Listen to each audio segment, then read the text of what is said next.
Morning students. अध्याय 3 पृथ्वी की आंतरिक संरचना के बारे में हम अध्ययन कर रहे थे। हमने पृथ्वी की आंतरिक संरचना को जानने के स्रोतों के बारे में अध्ययन करना प्रारंभ किया था, जिसमें प्रत्यक्ष और अप्रत्यक्ष स्रोत हमने पढ़े। और अप्रत्यक्ष स्रोतों में जो भूकंप संबंधी क्रियाएं हैं उसके बारे में हम विस्तार से अध्ययन करते हैं। तो सर्वप्रथम भूकंप किसे कहते हैं कि धरातल पर होने वाली हलचल या कंपन को भूकंप कहा जाता है ना। भूकंप किसे कहते हैं? धरातल पर होने वाली हलचल या कंपन को क्या कहा जाता है? भूकंप कहा जाता है। किसी भी प्रकार से, ठीक है, किसी भी प्रकार से जब क्या होता है, धरातल हिलने लग जाता है, ठीक है, तो उसे क्या कहते हैं ना, कंपन। जो धरातल हिलने लग जाता है, कंपन करता है, तो उस प्रक्रिया को हम क्या कहते हैं? ज्योग्राफिक तरीके से इसे हम कहते हैं भूकंप कहते हैं। क्या कहते हैं? भूकंप कहते हैं। विभिन्न कारणों से भूकंप आता है, अलग अलग प्रकार के प्रोसेस होते हैं जिस कारण से भूकंप आता है। उन कारणों की हम चर्चा करेंगे, ठीक है। यहाँ पे सिंपल तरीके से हम भूकंप की चर्चा करते हैं कि जो भूपरपट्टी पर क्या होती है ना, जो भ्रंशें होती हैं भूपरपट्टी पर, प्रकार से हम चर्चा करते हैं। भूपरपट्टी पर जो भ्रंश होती है, दरार होती है, ये दरारें बड़ी होती जाती है, भ्रंश का निर्माण करती है। यहाँ से क्या होता है? ऊर्जा निकलती रहती है, ठीक है। ये ऊर्जा ही क्या होता है? भूकंप के लिए जिम्मेदार होती है। धरातल के नीचे स्थित विभिन्न चट्टानें क्या करती है? घर्षण के कारण अपने आप को, हम कहेंगे जो एक दूसरे से दूर जाती रहती है, नहीं, ये क्या करती है? अपने आप को यहाँ बांधे रखती है। और इसी कारणवश जब यहाँ पे अनियमितताएं आती है, ये चट्टानें एक दूसरे से दूर सरकती है और चट्टानें एक दूसरे से दूर सरकती है, तो यहाँ पे क्या होता है? धरातल पर कंपन होता है, ठीक है। धरातल पर कंपन होता है, हलचल होती है, और इसे हम क्या कहते हैं? भूकंप कहते हैं। जब भूकंप आता है तो यहाँ से हम कहेंगे कि जहाँ से भूकंप उत्पन्न होता है उस मूल से विभिन्न प्रकार से ऊर्जा निकलती है, ठीक है।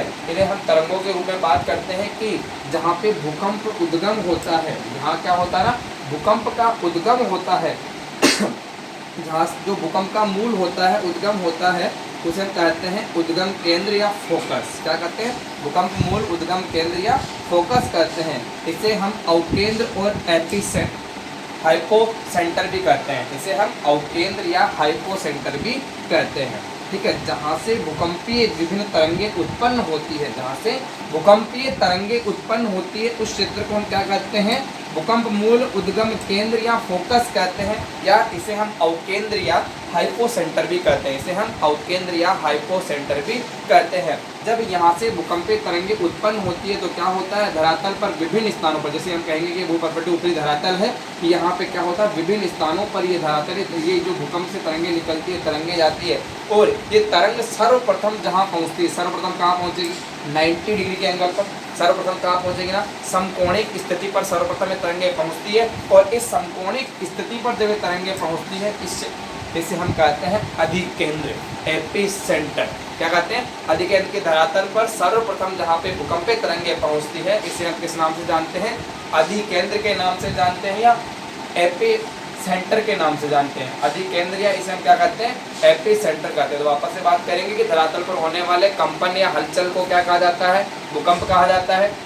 और जहाँ से भूकंपीय तरंगें उत्पन्न होती है उसे क्या कहते हैं? भूकंप उद्गम केंद्र या फोकस कहते हैं। क्या कहते हैं? भूकंप उद्गम केंद्र या फोकस, अवकेंद्र या हाइपो सेंटर कहते हैं। और यहाँ से विभिन्न जो ऊर्जा तरंगें उत्पन्न होती है, ये सर्वप्रथम कहाँ पहुँचती है? 90 डिग्री के एंगल पर, क्योंकि यहाँ से जाएगा तो क्या होगी? दूरी तीसरी होती जाएगी तो बढ़ती जाएगी, और सर्वप्रथम कहाँ पहुँचेगी? 90 डिग्री के एंगल पर पहुँचेगी, जिसे हम क्या कहते हैं? अधिकेंद्र या एपिसेंटर कहते हैं। क्या कहते हैं? अधिकेंद्र या एपिसेंटर कहते हैं, ठीक है।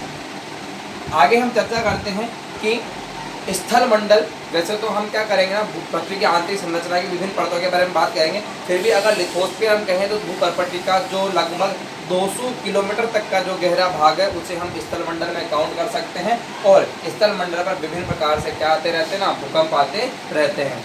जल मंडल में भूकंप की स्थिति काफ़ी कम बनती है, न के बराबर, और स्थल मंडल में ही सर्वाधिक क्या आते हैं? भूकंप आते हैं। भूकंप मापी क्या होता है कि भूकंपीय तरंगों का अभिलेखन जहाँ पे किया जाता है, जहाँ जिस यंत्र से भूकंपीय तरंगों का अभिलेखन किया जाता है, उसे क्या कहते हैं? भूकंप मापी कहते हैं। सिस्मोग्राफ या भूकंप मापी किसे कहते हैं? जिस यंत्र पर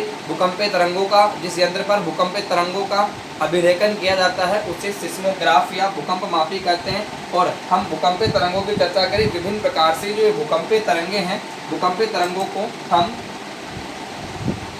भूगर्भिक तरंगों और धरातलीय तरंगों में विभाजित करते हैं। भूगर्भिक तरंगे बॉडी वेव्स जिन्हें कहते हैं, और धरातलीय तरंगे जिन्हें हम सरफेस वेव्स कहते हैं। ठीक है, और भूगर्भिक तरंगों की हम सर्वप्रथम चर्चा करें कि भूगर्भिक यानी भूगर्भ में उत्पन्न होने वाली तरंगे, भूगर्भ में यानी धरातल भूपटल पर आने से पहले उत्पन्न होने वाली तरंगे हैं, उन्हें हम क्या कहते हैं? भूगर्भिक तरंगे, बॉडी वेव्स कहते हैं। ठीक है, प्रमुखतया भूगर्भिक तरंगों को हम दो प्रकार से पढ़ते हैं, पी तरंग और एस तरंग। पहली जो तरंग है इसे हम कहेंगे पी तरंग। पी तरंग से मतलब इसे हम प्राथमिक तरंगे भी कहते हैं। क्या कहते हैं ना? प्राथमिक तरंगे भी कहते हैं। पी तरंग को क्या कहते हैं? प्राथमिक तरंगे, क्योंकि सर्वप्रथम उत्पन्न होने वाली तरंगे हैं, इनकी गति काफी तीव्र होती है। और काफी तीव्र कितनी? लगभग हम बात करते हैं भूकंपीय तरंगों की गति, ये जो पी तरंग है इनकी 7 से 8 किलोमीटर प्रति सेकंड की गति होती है। कितना होता है? 7 से 8 किलोमीटर प्रति सेकंड की इनकी पी तरंगों की गति होती है। और ये ध्वनि तरंगों के समान, किसके समान? ध्वनि तरंगों के समान चलती है।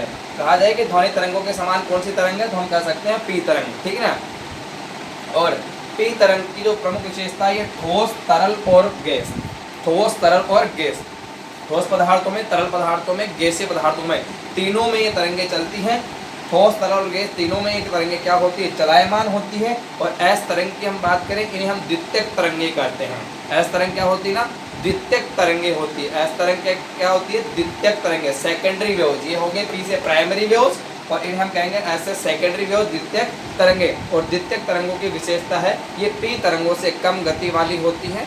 पी तरंगों से कम गति वाली होती है, लगभग 5 से 6 किलोमीटर प्रति सेकंड की इनकी रफ्तार होती है। और ये जो एस तरंगे हैं केवल ठोस पदार्थ में चलायमान है, ये तरल पदार्थ में विलुप्त हो जाती है। तरल पदार्थ में विलुप्त हो जाती है, केवल ठोस पदार्थ में चलायमान है।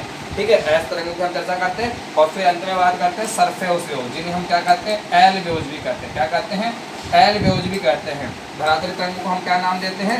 एल वेव्स भी नाम देते हैं। एल वेव्स क्या होती है? इनकी गति लगभग 3 से 4 किलोमीटर प्रति सेकंड की होती है। और ये जो एल वेव्स होती है क्या होती है ना, कि जो पी और एस तरंगे, अगर हम ये भूपरपट्टी माने इसको, ये वाला जो ऊपरी क्षेत्र है भूपरपट्टी है, यहाँ से जो तरंगे उत्पन्न होती है, पी तरंगे और एस तरंगे उत्पन्न होती है। और भूगर्भ से उत्पन्न होने वाली जो तरंगे हैं पी और एस, जिन्हें हम भूगर्भिक तरंगे कहते हैं, बॉडी वेव्स कहते हैं, ये बॉडी वेव्स क्या करती है ना, धरातल के संपर्क में आती है। और धरातल के संपर्क में आती है तो यहाँ होने वाली अनोन्य क्रिया से इनमें जो क्रियाएं होती है, उस क्रिया के परिणाम स्वरूप यहाँ पे धरातल पर जब ये प्रकट होने का प्रयास करती है तो यहाँ पे नई प्रकार की तरंगे उत्पन्न होती है। और इस प्रकार की तरंगों को हम किस नाम से जानते हैं? इस प्रकार की तरंगों को हम कहते हैं, इस प्रकार की तरंगों को हम कहते हैं एल वेव्स, धरातलीय तरंगे। ये तरंगे जो धरातलीय तरंगे, इनकी गति तो कम होती है, लेकिन धरातलीय तरंगे सर्वाधिक विनाशकारी होती है। धरातल पर सर्वाधिक जो विनाश होता है किसके कारण होता है?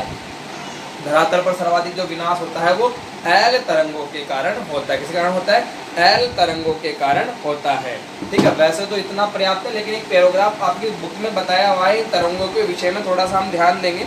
ठीक है, और हमें ध्यान रखना है कि जो तरंगे हैं, भूकंपीय तरंगे हैं, इनका अभिलेखन कहाँ होता है? तो इनका अभिलेखन होता है कहाँ पे? सिस्मोग्राफ पर इनका अभिलेखन होता है।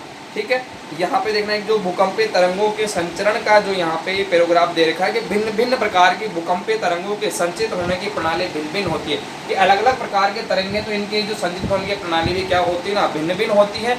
जैसे ही संचित होती है, सेलों में कंपन पैदा होता है, और जहाँ से भूकंपीय तरंगे संचरित होगी वहाँ की शैलों में, परपट्टी में क्या होता है? कंपन उत्पन्न होता है। और कंपन का मतलब हम समझते हैं भूकंप आता है।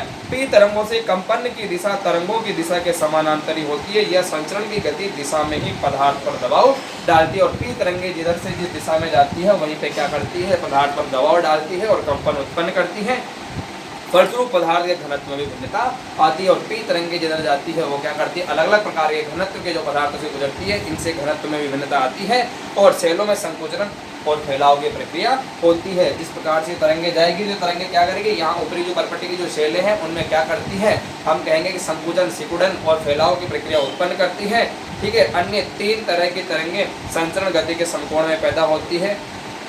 ठीक है, तो इसमें ज़्यादा कुछ हमें जैसे कि एस तरंगों की बात करें, ऊर्ध्वाधर तल में सीधे हम कहेंगे कि ज़्यादा ये प्रयत्न करती है। और ये पदार्थ से गुजरती है, उसमें उभार या गर्त बना देती है। जहाँ से गुजरती है ना, उभार का मतलब या तो उसे उठा देती है, गर्त का मतलब गड्ढा सा बना देती है। इस प्रकार से लहरदार तरीके से ये चलती है। और धरातलीय तरंगे सबसे अधिक विनाशकारी समझी जाती है। सबसे अधिक विनाशकारी तरंगे हो कौन सी है? एल वेव्स है। तो आपको यहाँ पे ज़्यादा नहीं सोचना है, इतना सा लर्न रखना है कि पृथ्वी पर जो कंपन होता है उसे हम भूकंप कहते हैं, जहाँ पे भूकंपीय तरंगें उत्पन्न होती हैं। ठीक है, उस मूल के हम भूकंप मूल उद्गम केंद्र, फोकस आउटकेंद्र, हाइपोसेंटर कहते हैं, और समकोण पर जहाँ सर्वप्रथम पहुँचती है उसे हम कहते हैं अधिकेंद्र। ठीक है, जिसमें ग्राफ पर इन तरंगों का अंकन किया जाता है, पी तरंग, एस तरंग और एल तरंग। पी और एस को हम क्या कहते हैं, भूगर्भिक तरंगे, और धरातलीय तरंगे एल वेव सर्वाधिक विनाशकारी होती है। ठीक है।